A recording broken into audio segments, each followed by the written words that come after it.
Hi guys, welcome to my channel QT20. I've been posting a lot of the lore videos, music lore videos basically, adding in my eclectic taste of music.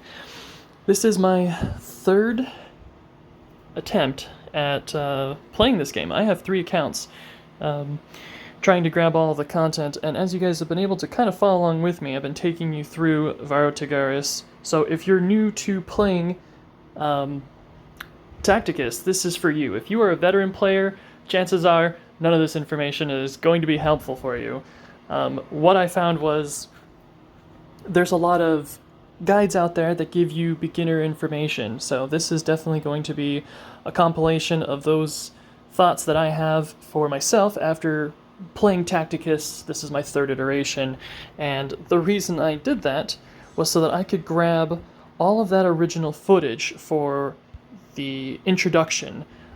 It has a bunch of step-by-step stuff, and so if you guys watch the Indomitus campaign, it goes through these levels. It's usually about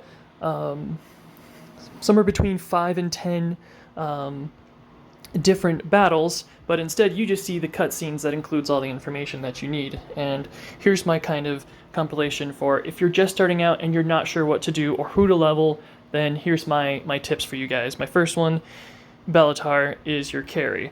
He doesn't seem to do a lot of damage at first. He's got 6 hits. He's going to carry you into the multi-hit for the LREs that are coming up, especially for those legendary release events like Lysander.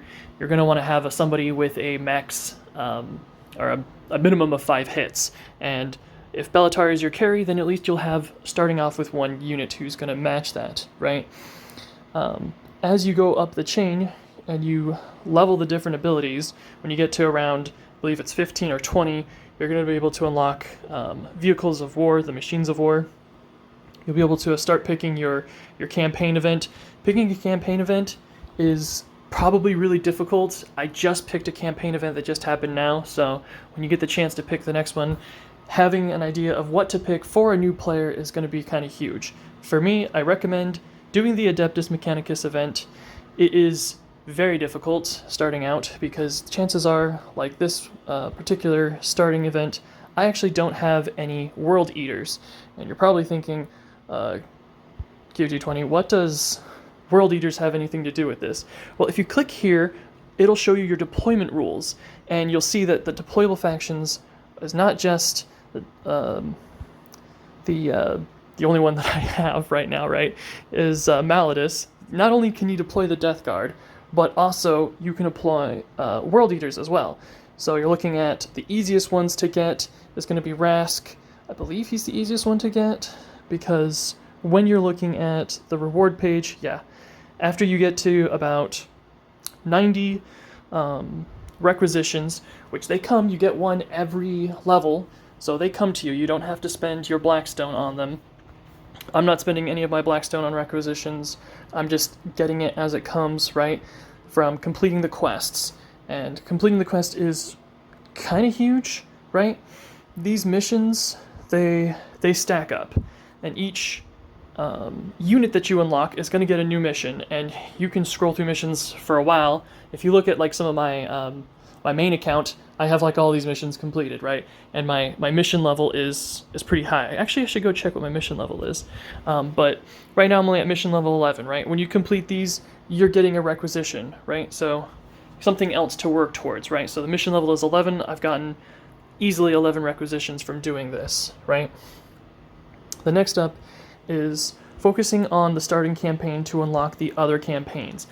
Nobody explained this to me when I first started playing, and I kind of stumbled through it the first time, and by the second time, on my second account where I was showing people, I was like, oh yeah, you just unlock the characters, and it kind of hit me. I was like, there's no actual thing that says, look, here's how to get these guys, right? It just tells you which guys you need to play the campaign, and then you're kind of left wondering, how do I get started in the campaign? Join a guild.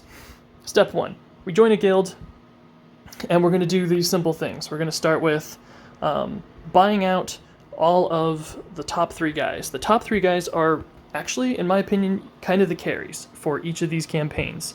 So you're going to have Eladron, Akramdos, and Boskol Goertz, right?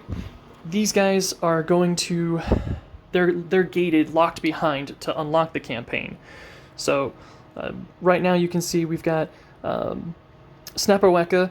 He actually has another method of being unlocked. And the things that they don't tell you is that when you play these different parts of the game, some of these units are going to come to you naturally, and that's going to build towards some of your late game practices. So if you want Snapper Weka, you need to be doing your daily arenas. To unlock the Great Chest, the Ancient Arena Crate, you need to complete, all the way up to, oh man, it's a lot, but basically I'd say about do 5 a day, and you can get there easily within the season, right?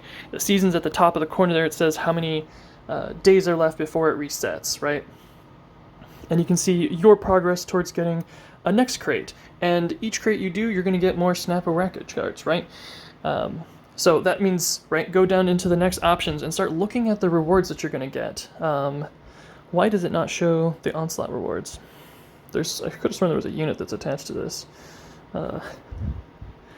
It's probably in the overall, or did they change it? So when you're first starting out, you won't have access to all of them, right?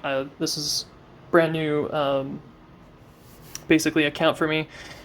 Your guild raids, you're going to be getting Malladus. Malladus is a great early carry for helping you when you get in and you unlock that Fall of Cadia, right? So Harkin is going to kind of come to you as you do the onslaughts,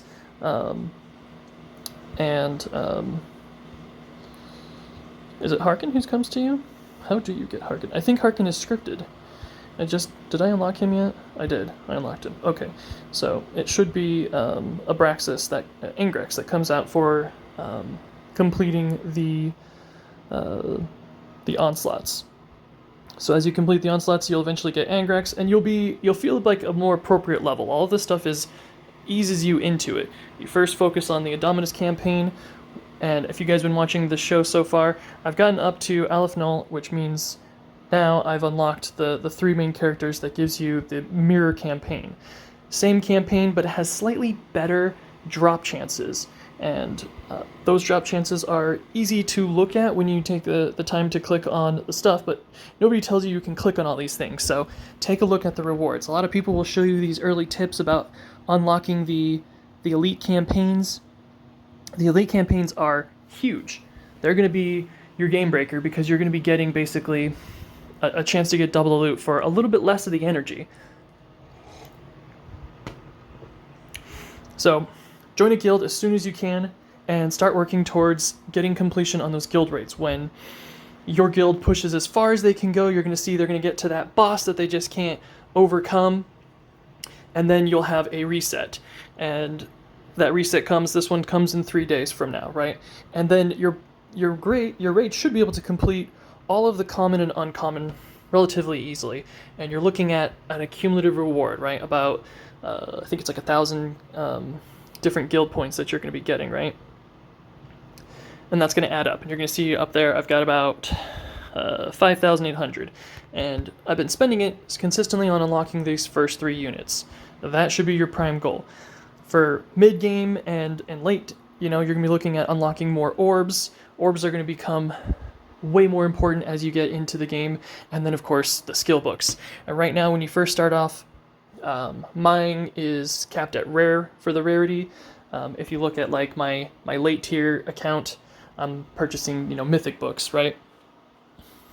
So try and do all the different modes at least every single day. Do your daily quest, because your daily quest is going to unlock Athena, which is going to help you open up the Samhain or Samhain option, right? And I need Ellie. As soon as I get Ellie, I'll have the campaign locked. Best way to get Caelumdus open is by playing the tournament. The tournament rewards is Caelumdus, right? So every time that comes around, play it. Even if you lose, that doesn't matter. If you lose, it's actually giving you more chances to hit the redemption. So do the redemption. I know the ranked can be challenging, but you're going to learn a lot from it. You're going to learn way more about the game by playing it, by playing against other players. This account is new. I haven't unlocked Guild War yet. Don't worry, there aren't any units hidden behind the Guild War, and then Salvage Run, which is huge, because that's going to give you Snotflaga. And Snotflaga isn't even necessary for unlocking the Octarius campaign. So, once you get enough of the basic arenas out of the way, you will get Snapper Weka. I believe that Gibboscraps is also scripted to get from acquisitions. So between Harkin and him, you guys, those guys are kind of freebies. And then from there, finish off the arenas, and you'll be getting a couple shards every chest, and you should be able to unlock Snapper Weka and have the campaign. And you're probably wondering, okay, so you showed us how to get the Indominus Mirror campaign. How do I get to the other ones? So once you unlock Fall of Cadia, you'll be able to see that it's not going to show me the campaign, is it? Will it? No. Okay. So what it does is it's going to show you basically you're going to go through and you're going to hit the first 3 bosses, and you'll have to farm those guys to unlock the next one. So the first 3 bosses in the Octarius campaign is going to be Brother Burchard, Godswill, and Thorid, right? When you unlock the Samhain campaign, the first 3 you're going to get Yazgor and Thoth, and eventually Abraxas. And this will unlock all of the campaigns for you. Unlocking the campaigns is huge because the farming nodes allows you to progress. I'm like at a stalled point right now. I can't actually level Bellator, right? There's nothing to find, right? You have to dig into the next battles. The next one, I look and I'm like, where is it? Next battle is Battle 38 in the Indominus Elite campaign. I'm not getting there anytime soon, right? I need to unlock the Octarius Mirror campaign up to level 6, and then I'll have access to this, right? And the Indominus Mirror campaign 53, or get deeper into the Indominus campaign, right? And they're organized by the depths that you have to go to unlock these. And then when they have these little things, these little medals, those are one-time rewards to kind of let you know that, hey, I don't have to actually, if I just need one, I can just grab those one-time reward things, right? So in the meantime, if you're capped out and you can't find anything, the best thing you can do is ask your guild for help, right? So we throw in that option, and your guild should be able to, if you've got, if you're just starting out and you're joining a mid-range or high-level guild, usually they should be able to help you out. Asking requisitions is a big deal. It allows them to help you, and they get a little something in return, right? Not all the materials can be asked for, unfortunately. So the lower range ones are very easy to unlock, right? So we went through the basic stuff of what to look for every day. Check for these legendary release events, other stuff that's happening, because they're going to give you missions to complete. The event shop always is going to have a free one. That's a great incentive to check in every day. And what you're going to want to be looking for is, what do I need to do to unlock more of these things? And they're going to tell you so that you can keep filling up this bar and getting to that complete state, right? And they're going to constantly be having different, like right now there's the rush going on for getting extra skill books. The training rush is a great way to get extra skill books. At low levels, skill books aren't going to make a whole lot of sense at first because, I'm collecting a whole bunch. I don't really need them, and that's because I don't have any of the badges to purchase them. One of the best ways to get badges, other than Onslaught, is purchasing through the Guild War. I recommend purchasing through the Guild War unless you're trying to get a specific unit. Some of those units that you get from Guild War are going to be better for late game content, but right now, when you first start, you want to focus on leveling Bellator to max, so that he can carry you through the campaign, and then kind of raise up some of the other guys to just a minimum level to keep them so that they're, actually helping in the fight, right? And the same thing goes for Aleph Null. He is definitely the carry, so I'm going to be focusing all of my badges into his Scarab Hive ability, and having extra units to deploy is one of the best ways to basically break through this game. Death from Above is going to be Bellator's signature move, right? So I try to spend all of my badges on that move for Bellator. And unfortunately, when you get these newer units when you first start out, it seems very exciting and you want to work on them, but you have to ask yourself, how much utility am I going to get out of them by using them? And right now, someone like Javier is great to unlock, and I'm going to use him where? He's not going to get used very much. When we get into the level 20, we'll actually start worrying about Guild War, and we really want to flesh out our roster so that we have enough units to fill in our roster. And so I'll make that for another video content down the line, as I kind of show you guys how this particular account is growing, right? I feel like I'm spending a lot more investment in just the main characters, right? Focusing on just the campaign ones. In my main account, I am to the point where I finished all of the elite accounts except for the last one, which is the Samhain. The Xenos campaigns are going to be harder. So what you can do is you can plan for some of the best things you can do is having a really good carry from the Indomitus campaign, and he is going to help you in the 4 and 5 unit deployment missions for the Fall of Cadia. So Bellator going into Fall of Cadia, going to be super useful, right? And then the same thing is going to happen for the Octarius Mirror campaign. If you build up your Chad, Thaddeus, right, and take your Bellator into the Octarius Mirror campaign, it's going to get easier. And then you pick your carry for Octarius Mirror. I've seen people split. I went Brother Godswill. I hear Brother Burchard is also really good, so it's really up to you. I think you can make do with either one, but Thorid is definitely not the carry.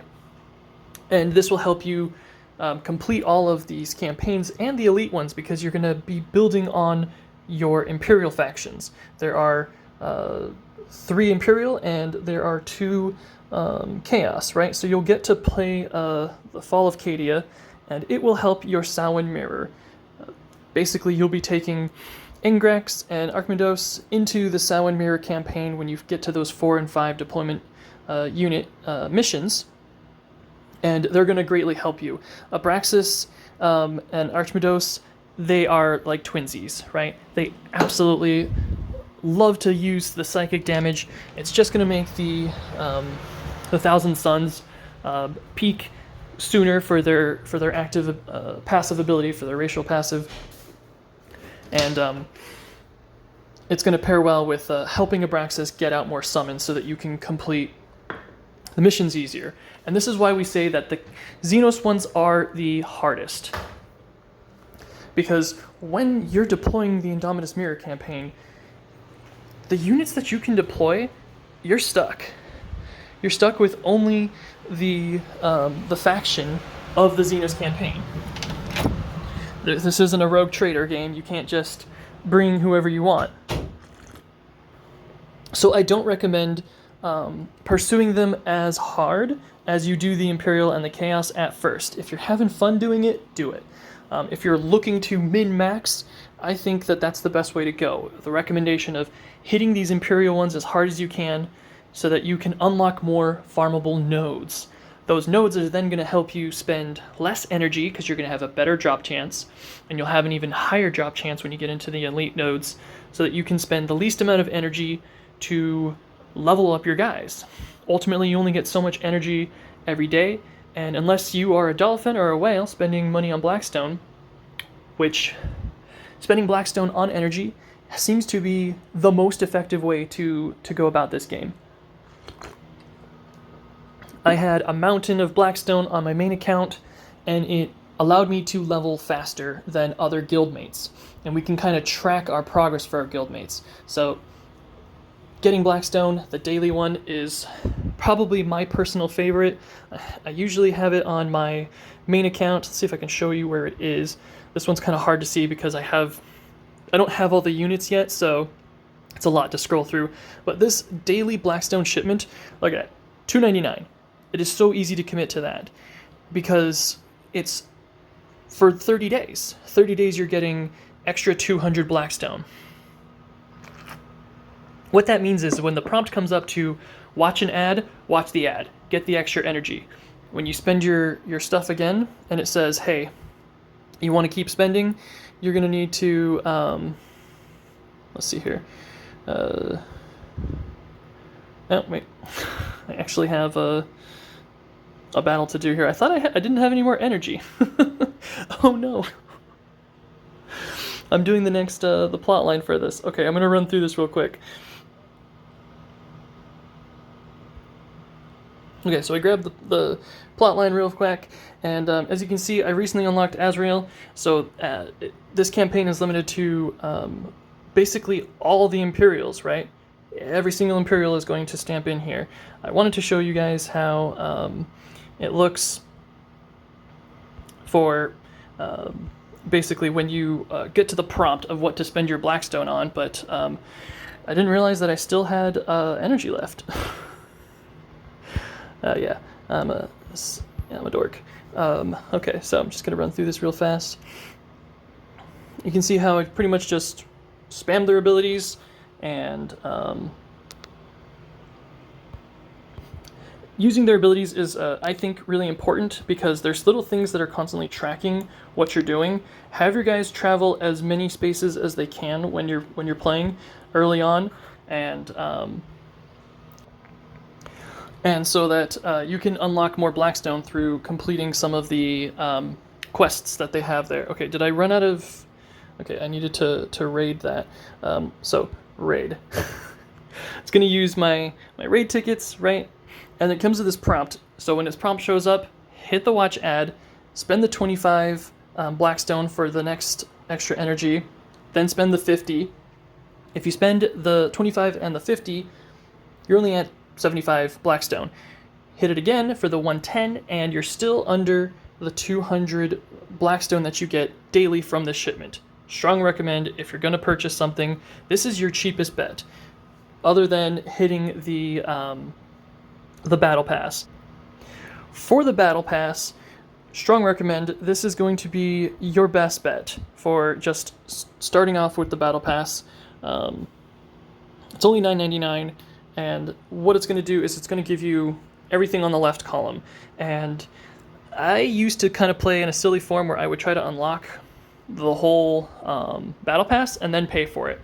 And then I would get a crap ton of items. That's feels like winning the jackpot to me. It's one of my favorite methods for doing it, right? So I get down to here, and we call it ringing the gong in our guilds. We'll be like, yeah, hit the gong. And you just go back and you can keep hitting it. This infinity, you get extra coin, right?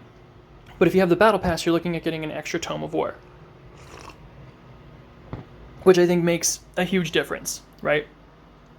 But that's a silly way of doing it. If you like that reward style, sure. You actually, if you unlock it early on, you're actually going to get the easy mode where now you have extra missions that you can complete, and that's all of these here where they're asking you to get the premium. You get the premium, you're going to get to the end so much faster and hit the gong way sooner and ring it and ring it and ring it much easier than if you wait to the end. So personally, I recommend as soon as the next Battle Pass drops, you're going to want it.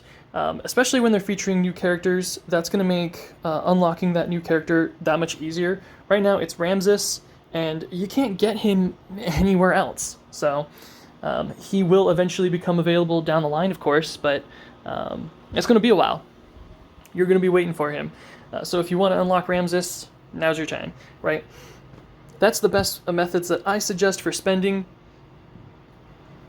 It's about $13 a month. Pretty easy. I paid way more for a WoW subscription.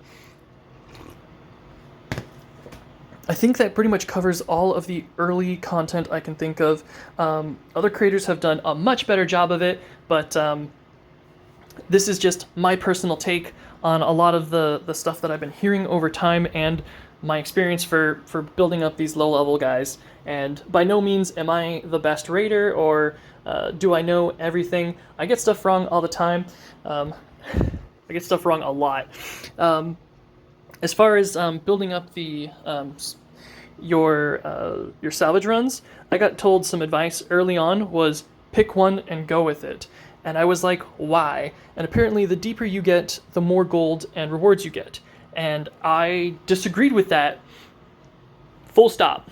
Full stop, I disagreed with it. Once I looked at what you get for playing, hopefully it's the rewards that you get from these different cases. They're going to give you rewards based on what you unlock, the same way the Onslaught works. So if I'm doing Imperial, I believe Imperial salvage runs is going to be giving me basically chaos-like gear. And each one is going to give you a different faction gear. So if you're trying to unlock a specific gear, focus down which one you need to improve on, right? If for some reason you're really lacking on, I don't know, ceremonial knives because you just unlocked Kerrigan, you're going to be like, well, why can't I get any ceremonial knives? And that's going to be the ones that you're going to want to farm, right?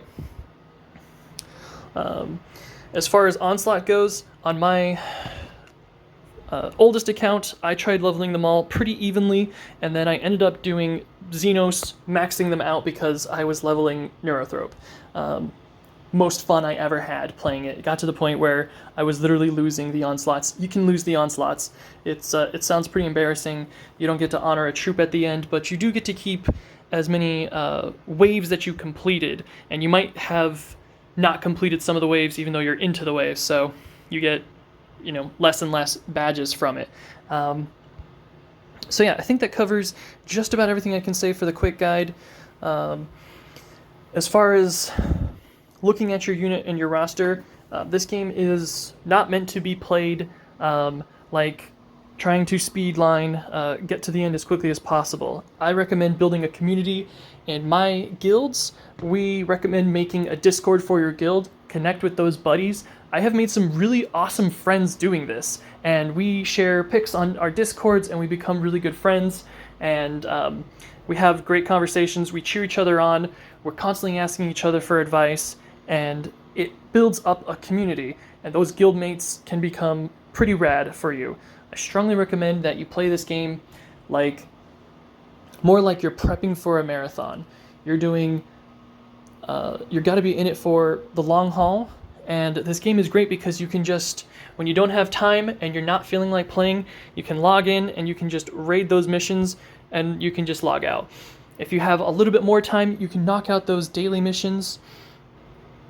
You can go into the, look at which ones you need to work on. You can always check when's the next daily restart's going to happen. Like right now where I'm filming this, it says, hey, the next one is in 6 hours, right? So if you're thinking, I got to figure out where I am in Europe, where I am in Americas, that, when does the restart happen? Bam. That's where you're looking for, right? Log in and do your dailies. That's about the average experience. And then if you have more time, that's where you're going to spend down a lot of the stuff. You're going to be looking at, I got a new unit. I just unlocked Azrael. I need to deploy him in 5 battles. Okay, how do I do that? I'm going to probably do a real fast salvage run, and then I'm going to knock out, if I feel like playing and not raiding away all my energy, I'm going to just go through some of the old Indominus and rack out some extra ability damage, right? Some movement, because they're always tracking it, and like this daily event from the stars, it's tracking that ability damage, which is why when I'm deploying those guys, you saw I was using my abilities, right? That adds up, and that's what I'm trying to build towards, right? So when you got time to really burn a lot of energy time into this game, that's when you're going to want to hit the arena. You're going to want to knock out at least 10 for a heavy amount, and I always recommend you leave just 2. Leave yourself 2, because the game might restart, and you'll need to do your daily quest, and you'll be like, no, I used up all of them. Or you'll be doing a legendary release event, and it'll say, do 5 tournament matches, arena matches, and you're like, I spent all my tokens. I usually try to leave at least 1 of every token before a restart. I've got 2 onslaughts. I've got 21 onslaughts. It's a new account, and I haven't had time to do the onslaughts. You get a free onslaught every level, right? So if anybody wants, I'll probably do a marathon where I'll just knock out as many onslaughts as I can. But this is probably long enough for a video, so thanks for watching, guys. If you have any questions, let me know. Hit me up in the comments. Thanks for watching. And I'm QT20, and I'll probably be posting more of those obnoxious music lore videos. If you guys like those, put in the comments who your favorite character is, especially talk about the music, engage with the other Warhammer 40k fans. There's a lot of them out there. Not all of us play Tacticus, but Tacticus is what's bringing us together right now. So I want to thank, shout out to Snowprint for bringing us all together, because of that I have met some of the coolest content creators, and I've met some of the coolest people in these guilds, and I'm really addicted to this game, so I'm absolutely loving it. As you can tell, I'm playing on 3 accounts. Hit me up in the comment section. Tell me what you guys think about the early advice, especially for you veteran players. If you're not sure who a carry is, or you have any questions, ask them in the comment section. I guarantee you somebody has the answer to it and will probably be able to help you out. And I don't know if democracy really works, but it's probably the comment with the most updates on it, right? You guys can check me out on the Instagram and the TikTok and all the YouTubes. And hopefully I'll see you guys around and catch you guys in the next video. So thanks for watching again. Ciao. Buona sera.